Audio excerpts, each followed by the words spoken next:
Ano nga ba ang climate change?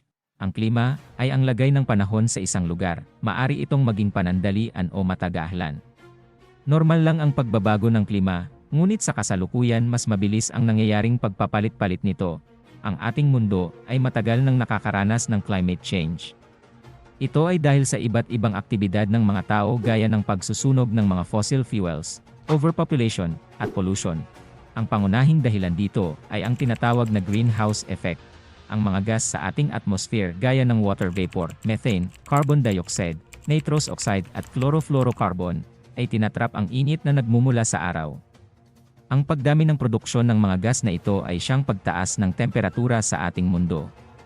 Ang pagsusunog ng fossil fuels na araw-araw na ginagamit ng mga tao ay siyang nagpapataas ng carbon dioxide sa ating atmosphere, na siyang dahilan ng pagtaas ng temperatura ng ating mundo.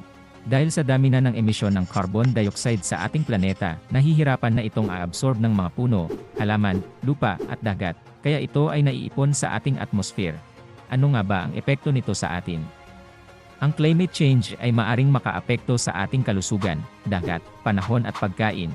Ang mga yelo sa ating mundo gaya ng nasa Greenland at Antarctica ay nalulusaw dahil sa mainit na klima, dahilan para lalong tumaas ang level ng tubig sa dagat na nagiging sanhi ng pagbaha at paglaho ng ilang kalupaan.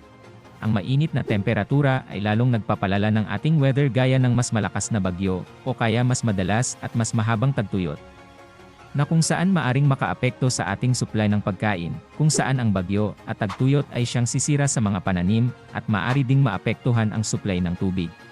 Ang mainit na panahon sa isang lugar gaya ng mga syudad ay naglilikha ng smog na maaring magdulot ng masama sa ating kalusugan gaya ng asthma, heart disease, at komplikasyon sa baga.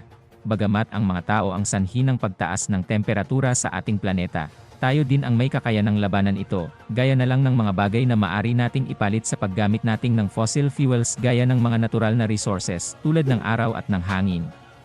Kabilang na dito ang ilang aktibidad gaya ng pagtitipid ng tubig, pagtitipid ng kuryente, pagtatanim ng halaman, at pagtatapon ng mga basura ng maayos.